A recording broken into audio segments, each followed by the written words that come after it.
Hi student, good morning, good evening, good noon.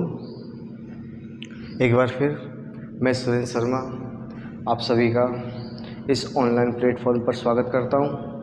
Class 10th subject English में हम tenses पढ़ रहे थे और टेंसेज में हमने प्रेजेंट इंडेफिनिट टेंस कंप्लीट कर लिया है।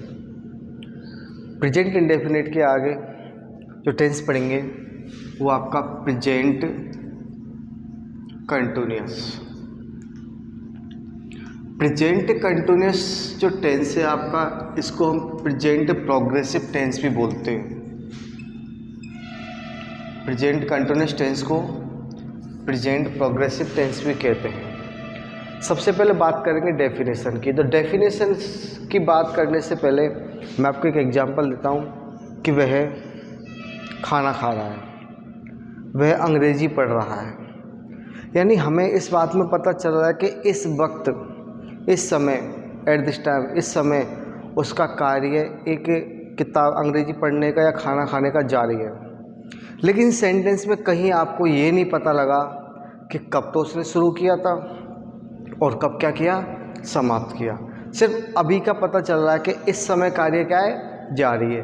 लेकिन ये नहीं बताया गया इसमें कि कब तो उसने खाना खाना स्टार्ट किया था या कब उसने अंग्रेजी पढ़ना स्टार्ट किया था, और ना ये बताया जा रहा सेंटेंस में कि वो कब तक पढ़ेगा या कब तक वो खाना खाएगा। तो डेफिनेशन यही आती है। क्या डेफिनेशन आती है कि इस टेंस में किसी कार्य या क्रिया को इस टेंस में किसी कार्य क्रिया को वर्तमान समय में जारी होना बताया जाता है।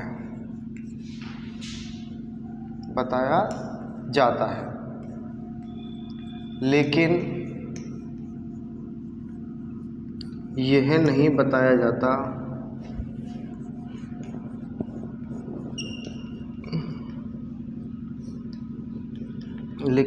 बताया जाता कि वह कार्य या क्रिया कब तो शुरू हुई थी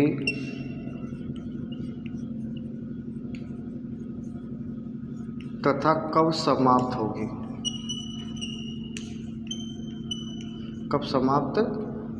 होगी। केवल क्या बताया जाएगा इसमें कि कार्य इस समय क्या है, जारी है। ये नहीं बताया जाएगा कि वो क्रिया कब तो शुरू हुई थी और कब समाप्त होगी। केवल इसमें क्या बताया जाएगा कि वर्तमान समय में ये क्रिया जारी है। ये आपकी डेफिनेशन है। अब आगे बात करते हैं हम इसकी एडवर्बियल्स की, या फिर हम ये बोल सकते हैं पहचान की बात कर रहे हैं इसमें कि पहचान क्या होती है हिंदी वाक्यों की। इसमें तो हिंदी वाक्यों के अंत में रहा है, रही है, रहे हैं, ठीक है। रहा है, रही है, रहे हैं। एक होती है हुआ है, हुई है और हुए हैं। ये इसकी पहचान होती है। रहा है, रही है, रहे हैं। रहा यानी हुआ है, हुई है, हुए हैं। ये इसकी क्या होती है, पहचान होती है। बात करते हैं हम इसके एडवर्बियल्स की। किसकी बात करते हैं, एडवर्बियल्स की। तो इसमें एडवर्बियल्स में देखो बेटा,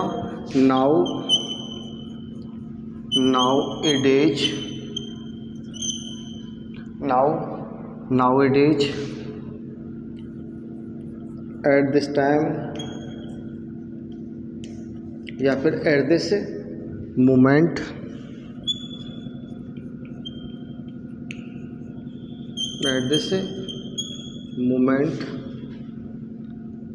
at this time, today, tonight,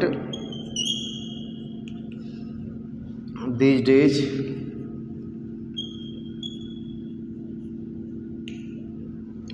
दोबारा देखो, nowadays, at this time, at this moment, today, tonight, these days, continually, continuously,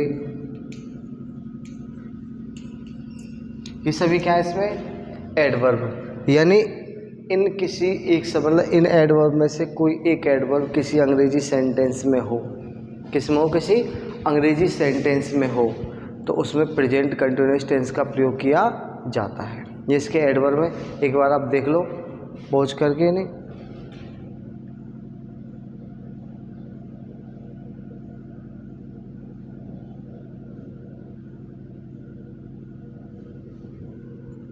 हो गया, ये आपके एडवर्ब्स थे, दोबारा देख लो।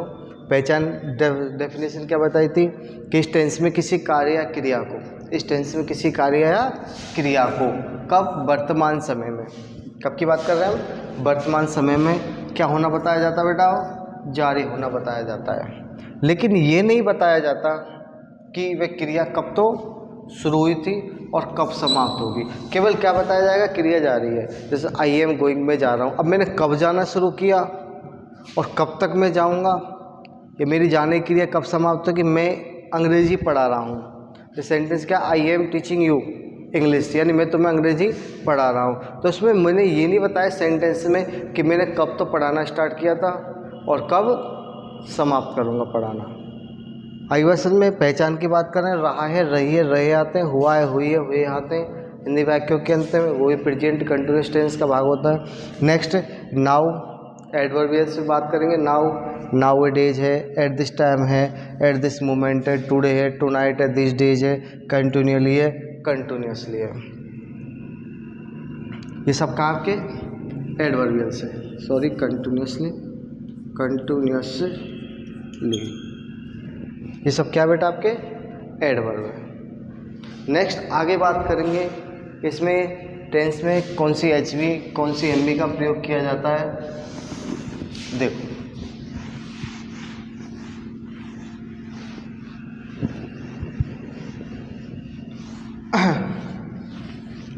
देखो सबसे पहले बात करेंगे कि इसमें जो हेल्पिंग वर्ब यानी ऑक्सिलरी जो भी हैं वो आपकी 3 है।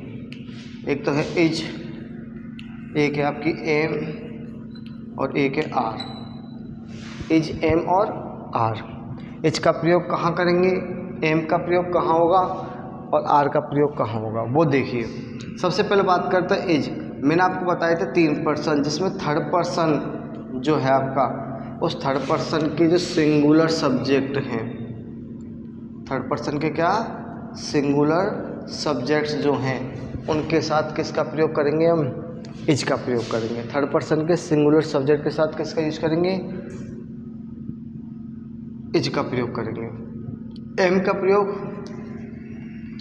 First person singular. अब फर्स्ट पर्सन का सिंगुलर एक ही होता है, कौन सा होता है, आई।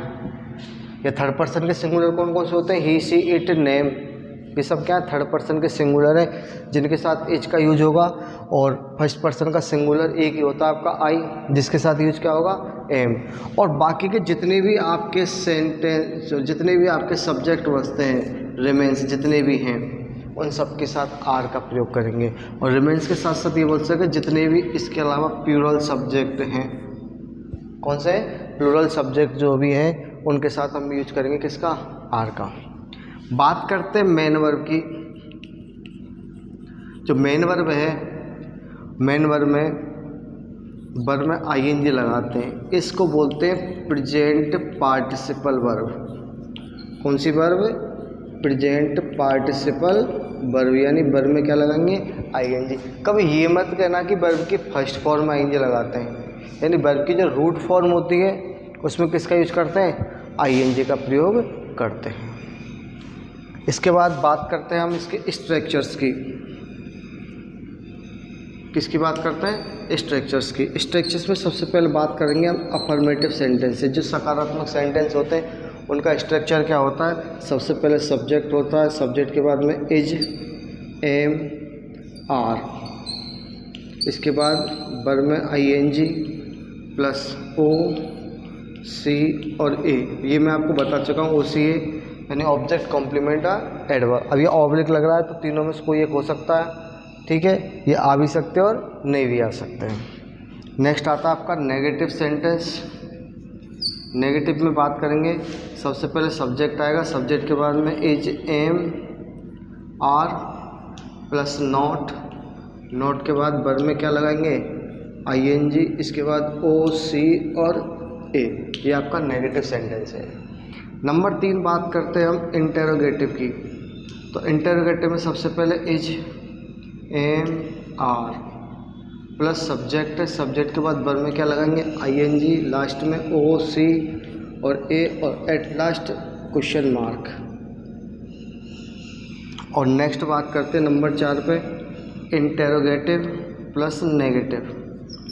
इंटेरोगेटिव नेगेटिव की बात करें तो उसमें सबसे पहले is, am, are plus subject, subject के बाद में नोट आएगा, नोट के बाद वर्ब में क्या लगाएंगे, आईएनजी, इसके बाद में वही ओ, सी और ए और लास्ट में क्वेश्चन मार्क। ये आपके क्या है, स्ट्रक्चर से चारों सेंटेंसेस की। सबसे पहले मैंने बात की थी helping verb. Helping verb is, am, are, is का प्रयोग थर्ड पर्सन के सिंगुलर सब्जेक्ट के साथ, एम का प्रयोग फर्स्ट पर्सन के सिंगुलर कौन होता है, एक ही होता है, आई, और आर का प्रयोग बाकी के जितने भी प्लूरल सब्जेक्ट है उन सब के साथ किसका प्रयोग किया जाता है, आई का यूज किया जाता है। नेक्स्ट बात करेंगे मेन वर्ब। मेन वर्ब में वर्ब में आईएनजी लगाते हैं। कौन सी वर्ब आती है आपकी, प्रेजेंट पार्टिसिपल। कौन सी आती है, प्रेजेंट पार्टिसिपल का प्रयोग करते हैं। नेक्स्ट बात करते हैं स्ट्रक्चर्स की। स्ट्रक्चर में अफर्मेटिव है, नेगेटिव है, इंटरोगेटिव है और इंटरोगेटिव प्लस नेगेटिव है। ये आपके स्ट्रक्चर्स हैं, एक बार देख लो।